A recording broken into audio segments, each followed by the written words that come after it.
வணக்கம் நண்பர்களே, இது வீடியல் விலாக்ஸ். கதை கேட்கலாம் வாங்க. போன எபிசோட்ல பின்தொடர்ந்த வள்ளி யவன இளவரசி பற்றிலாம் பார்த்தோம். அவங்க வேறு வேறு மதத்தை சார்ந்தவங்கன்னாலும் இணைப்பிரியா தோழிகளா வலம் வந்தாங்க. இவங்களை பற்றியும் அழகிய மணவாளர் பற்றி அவரை எப்படி வைணவர்கள் மீட்டு கொண்டு வந்தாங்க அப்படின்றத பற்றியும் பார்த்தோம் இல்லையா? இந்த எபிசோட்ல 70 வயது முதியவர் எப்படி வம்பா வாழ்க்கை நடத்துறாருன்னு பார்க்கலாம். அவர் செய்யறது அடாவடித்தனம். அதை பார்க்குறப்ப இப்படியெல்லாம் கூட யாராவது இருப்பாங்களா அப்படின்னு தோணும். இந்த மாதிரி கேரக்டர் உள்ளவங்க யாராவது உங்களுக்கு தெரிஞ்சவங்க இருந்தா கமெண்ட்ல சொல்லுங்க. கதைக்குள்ள போறதுக்கு முன்னாடி நம்ம சேனலுக்கு சப்போர்ட் பண்ற அனைத்து நல்ல உள்ளங்களுக்கும் என்னுடைய பெரிய பெரிய நன்றி. தொடர்ந்து சப்போர்ட் பண்ணுங்க. வாங்க இந்த எபிசோட்ல வர 70 வயது ஹீரோவை பத்தியும் அவர் செய்கிற அட்டகாசத்தை பற்றியும் பார்ப்போம். ஜெய விஜயி பவ. நான் கேசவன் நாராயணன், சோழ நாட்டின் உபதளபதி, அந்தணன் ஆயினும் போர் தொழில் செய்பவன். நான் இறந்து 1000 வருடங்களுக்கு மேலாகின்றன. மங்களான வெளிச்சத்தில் பூமிக்கும் மேலே, பூமியை எளிதாக பார்க்கின்ற தூரத்தில் நானும் என்னை போல் உள்ள சுடர்களும் வாழ்கிறோம். இன்னும் உயர்வான இடத்திற்கு போக வாய்ப்பிருப்பினும் அதை புறக்கணித்துவிட்டு ஞானி எனக்கருகே உட்கார்ந்து ஆராய்ந்து கொண்டிருக்கிறார். அவருக்கு என்னுடைய வாழ்க்கையை பற்றி கேட்பதில் ஆர்வம் இருக்கிறது. நான் இவர் பற்றி கவலை கொள்ளும் போது என்னை பார்த்து சிரிக்கிறார். நான் அதில் மயங்கி நிற்கிறேன். நினைவுகளை அழிக்கும் போதே நினைவுகளின் ருசிகளிலிருந்தும் விடுதலை பெற வேண்டும். பூமியில் ஒரு ஆண் பெண்ணை சேர்ந்தான் என்றால் அந்த நினைவை யோசித்து இதில் ஒன்றுமில்லையே என்று தெளிவாகிடுதல் நலம். ஆனால் அடடா என்ன சுகம், இதுபோல் மறுபடியும் என்று யோசிக்கும் போது அந்த நினைவு ஒளியை விட்டு நகராமல் ஒட்டிக்கொள்கிறது. அந்த உயிர் மறுபடியும் அந்த நினைவுகளை அனுபவிக்க பூமிக்கு வந்து பிறக்க வேண்டியிருக்கிறது. பூமியில் நிறைய உன்னதமான மனிதர்கள் இந்த இடம் பற்றியும் இந்த இடத்திற்கு மேலே உள்ள இடம் பற்றியும் தெளிவாக சொல்லியிருக்கிறார்கள். ஆனால் கேட்பதற்குத்தான் ஆள் இல்லை. வெகு குறைவான சிலர்தான் கேட்பதற்கு தயாராய் இருக்கிறார்கள். மற்றவர்களுக்கு உணவுக்கு அல்லாடுவதும் உல்லாசத்துக்கு அல்லாடுவதுமே வாழ்க்கையாக போய்விடுகிறது. பூமியில் வெற்றிக்கென்று அல்லல் படுகிற அத்தனை பேரும் தோல்வியைத்தான் தழுவுகிறார்கள். வெற்றி என்பது இந்த வாழ்க்கை பற்றி மிக தெளிவான அறிவை பெறுவதுதான் என்பது பலருக்கு புரிவதில்லை. நினைவுகள் என்கிற விஷயத்தை அழிப்பதற்கு பூமி நிரந்தரமில்லை என்று புரிவதற்கு உபாயங்கள் பல இருப்பதாக சொல்கிறார்கள்.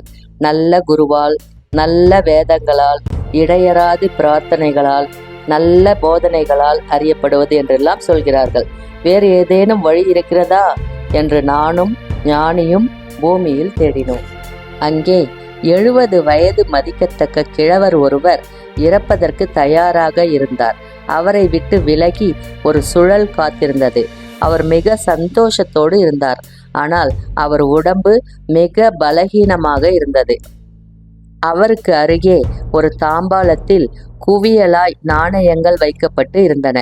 அவருக்கு அருகே அந்த தாம்பாளத்தை நீட்டியதும் ஒரு கை அள்ளி எதிரே இருந்தவரிடம் கொடுத்தார். 3வது முறை அள்ளி எடுக்கும்போது அவருக்கு விரல்கள் வலித்தன. 3வது பிடியை 3வது ஆளுக்கு கொடுத்துவிட்டு நீங்களே கொடுங்களேண்டா என்று கட்டளையிட்டார். அவரை சுற்றியுள்ளோர் அவரை கவலையோடு பார்த்தார்கள். ஆனால் அவர் முகத்தில் சந்தோஷம் பொங்கி வழிந்து கொண்டிருந்தது. அந்த இடம் மதுரைக்கு பக்கத்தில் வைகை கரையோரம் இருந்தது. மிக பெரிய கிராமத்தில் சுற்றி தென்னை மரங்கள் சூழ்ந்த பண்ணை வீட்டில் கம்பீரமான கட்டிடமாய் காட்சியளித்தது. அந்த கிராமத்தில் உள்ள எல்லோரும் அவரை வள்ளல் என்று கொண்டாடினார்கள். பல வருடங்களாக தன் சொத்துக்களை ஒன்றன் பின் ஒன்றாக விற்று தானம் செய்து கொண்டிருந்தார். தானம் செய்ய செய்ய அவர் முகம் பிரகாசமாய் மாறிற்று. முகத்தில் எப்போதும் ஒரு சந்தோஷம் இருந்தது. என் புள்ள வந்து கேட்டான், எங்க தாத்தா சம்பாதிச்ச சொத்து தானே அத்தனையும், அதை வச்சு தானே நீ பெருசு பண்ணின.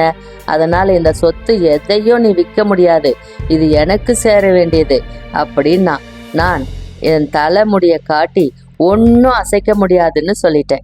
எனக்கு அவனை பிடிக்கல, கொஞ்சம் கூட பிடிக்கல. எப்படி பிடிக்கும்? என்னை கொலை பண்ண முயற்சி பண்ணான். இப்படித்தான் என்னை கொலை பண்ணான். அவர் அருகே இருந்த நண்பர்களிடம் ஒரு பெரிய படம் ஒன்றை காண்பித்தார். அதில் ஒரு தேர், அதை கார் என்று சொல்கிறார்கள். அதன் முன்புறம் நசுங்கி கிடந்தது, குலைந்து கிடந்தது. அவர் மகன் இதுபோல் இன்னொரு பெரிய காரை ஏற்பாடு செய்து அதன் மீது இதை மோதவிட்டு இவரை கொல்ல முயற்சித்தான். இதை ஞாபகப்படுத்தி கொள்ளும் எண்ணமாக, இதை ஒருபோதும் மறந்துவிடக் கூடாது என்கிற விதமாக அவர் இந்த விஷயத்தை சித்திரமாக்கி சுவரில் மாட்டி தினம் தினம் அதை பார்த்து பல்லை கடித்து கொண்டிருக்கிறார்.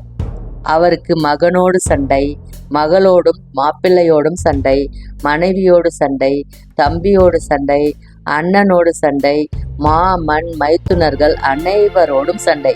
அவர் அதிகாரத்தை அவர்கள் வெறுத்தார்கள். அவர் அதிகாரம் விசித்திரமானது. அவர் உணவு விடுதிக்குள் நுழைவார். சாப்பிட்டு கொண்டிருந்தவரை உற்று பார்ப்பார். அவர் அப்படி பார்க்கும்போது அவர்கள் எழுந்து போய்விட வேண்டும். பெரிய மனுஷன் வந்திருக்கான்னு தெரியுது, என்ன பண்றீங்க எல்லாரும், கூச்சலிடுவார். அவர் உணவு உண்டு நகர்ந்த பிறகு வெளியே அனுப்பப்பட்ட ஆள் மறுபடி உள்ளே போய் உணவு உண்ணலாம். அந்த உணவுக்கு காசு இவர் தருவார். மற்றவர்களை விட அவர் பண்ணையில் விழுந்த தேங்காய்கள் விலை அதிகம், தயங்கினால் தர முடியாது என்று மறுத்துவிடுவார். முன்வந்து வாங்கி கொண்டால் திடீரென்று 1000 காய்கள் இனாமாக அனுப்பப்படும். அவர் செய்வது வியாபாரமே இல்லை, அடாவடித்தனம். ஆனால் அதற்கு பணிந்தவர்கள் பாக்கியசாலிகள். தகப்பனார் சேர்த்து வைத்து போன சொத்தை அவர் விருத்தி செய்தார்.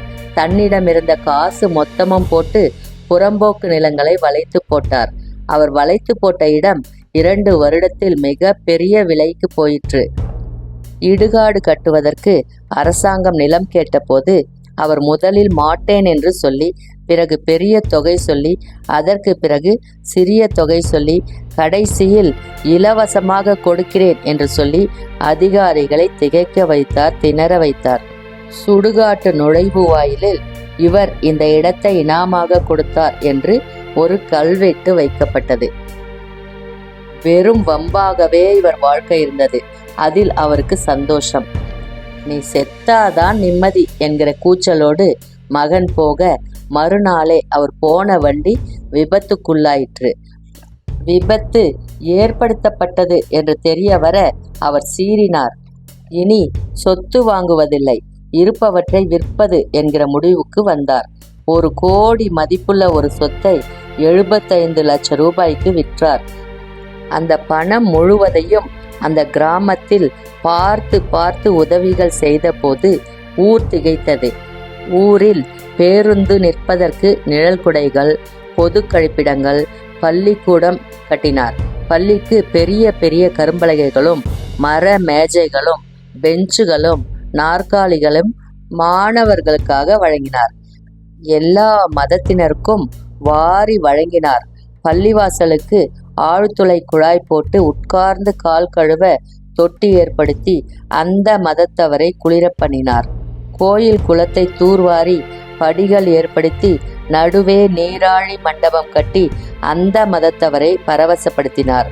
உயரம் குறைவான ஓலை கூரை தேவாலயத்தை உயர்ந்த கோபுரம் கூடிய கட்டிடமாக மாற்றினார். அவருக்கு பாராட்டு விழா நடத்த வேண்டுமென்று ஊர் தீர்மானித்தது. அவர் வருகிறேன் என்று சொன்னார். ஊர் மாலை மரியாதையுடன் மேளதாளத்துடன் காத்திருந்தது. அவர் கார் ஏறி தொலை தூரம் போய்விட்டார்.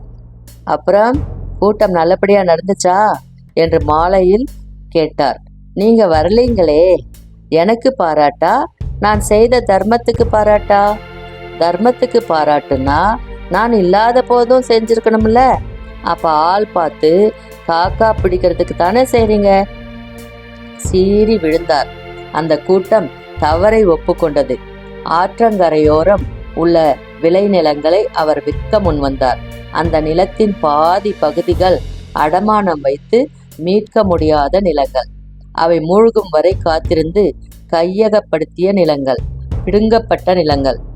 என் பெண்ணை வேணாலும் எடுத்துக்க, நிலத்தை கொடுத்துடு என்று 20 வயது பெண்ணை ஒரு நிலத்தின் சொந்தக்காரர் கூட்டி வந்தார். 1 வாரம் கழிச்சு வா, நல்ல பதிலா சொல்றேன். அவர் ஆசையோடு அந்த பெண்ணை பார்த்தார். அந்த நிலத்து சொந்தக்காரர் பெண்ணை அழைத்து கொண்டு போன பிறகு தன் ஆட்களை ஏவினார். அன்று பிற்பகலுக்குள் அந்த பெண் அவருடைய சொந்த மகள் அல்ல, தூரத்து உறவுக்காரி, மிகுந்த ஏழ்மையில் இருப்பவள் என்று தெரிந்தது. ஆனால் வெளியே காட்டிக்கொள்ளவில்லை. ஒரு வாரம் பொறுத்து அழைப்பு அனுப்பினார். அந்த குடும்பமும் பெண்ணும் வந்து நின்றார்கள். அந்த பெண்ணை கூடுதலாக அலங்கரித்திருந்தார்கள். அவர் கதவு திறந்து உள்ளே அழைத்தார். அவருடைய அரசியல் கட்சி நண்பர்கள் வந்தார்கள். குடும்பம் மிரண்டது. ஒரு ஏழை பெண்ணை என்கிட்ட வித்துட்டு சொந்த மகளை தந்துடுறேன், நிலத்தை கொடுத்துடுன்னு கேட்குற நீ எல்லாம் ஒரு மனுஷனா? உனக்கு நிலம் தேவையா? இந்த நிலம் எனக்கு வேணாம். இந்தாம்மா, உன் பேர் என்ன? நீ மேஜர் தானே? உன் பேருக்கு இந்த நிலத்தை எழுதி தரேன். உங்க அப்பா அம்மாவை கூட்டிட்டு வா என்று ஆள் அனுப்பினார். 2 மணி நேரத்தில் அவர்கள் வர அந்த சொத்து அந்த பெண்ணுக்கு கைமாறியது. அந்த 2 மணி நேரமும் அந்த குடும்பத்தை வார்த்தைகளால் வதைத்து எடுத்தார். கடன் திருப்பி தர முடியலன்னா தூக்கு போட்டு சாவுடா. பெண்ணை கூட்டி கொடுக்கலாம்னு வர்றியே, மனுஷனா நீ? சோறு தானே திங்கிற, இல்ல வேற ஏதாவதா? அவன் சிரித்து போனான். 2 நாட்களுக்கு பிறகு தற்கொலைக்கு முயற்சித்து காப்பாற்றப்பட்டான். அந்த குடும்பம் வீட்டை காலி செய்துவிட்டு ஊரை விட்டு எங்கோ சென்றது. 2 காணி நிலத்துக்கு சொந்தக்காரியான அந்த பெண்ணுக்கு வசதியான மாப்பிள்ளை கிடைத்தது. பட்டு புடவையும் திருமாங்கல்யமும் வெள்ளி சொம்பும் பரிசளித்துவிட்டு வந்தார். நிலம் விற்ற காசுக்கு மருத்துவமனைக்கு கட்டில்கள் வாங்கி போட்டார். இலவசமாக வைத்தியம் செய்கிறேன் என்று சத்தியம் செய்த டாக்டருக்கு 16 படுக்கை வசதிகள் கொண்ட மருத்துவச்சாலை ஏற்படுத்தி கொடுத்தார். அதில் எல்லா இடத்திலும் அவர் பெயர் மின்னியது. இவர் நல்லவரா கெட்டவரா தெரியலையேப்பா அப்படின்ற மாதிரி அநியாயமா சொத்து சேர்க்கிறார். அதை தேவைப்படுறவங்களுக்கு செலவு செய்கிறார். இவர் ஒரு மிக்ஸ்டு கேரக்டராகவே இருக்கார். இவர் மரணத்துக்கு பின்னால எங்க போவார் தெரியலையே. இப்ப டிப்ஸ் சொல்லிடலாமா? தன்னம்பிக்கையோட உழைக்கிற யாரையும் வெற்றி தேவதை கைவிட்டதே இல்லை. நாம வெற்றி பெறணும்னா தன்னம்பிக்கையோட பாடுபட்டா நாம நினைச்ச இடத்துக்கு போகலாம், நினைச்சு பார்க்க முடியாத இடத்துக்கும் போகலாம். நண்பர்களே, நான் கதை சொல்ற விதம் உங்களுக்கு பிடிச்சிருந்ததுன்னா நம்ம சேனலை சப்ஸ்கிரைப் பண்ணி பெல் ஐக்கானையும் டச் பண்ணி தொடர்ந்து சப்போர்ட் பண்ணுங்க. மீண்டும் அடுத்த எபிசோட்ல சந்திப்போம். நன்றி, வணக்கம்.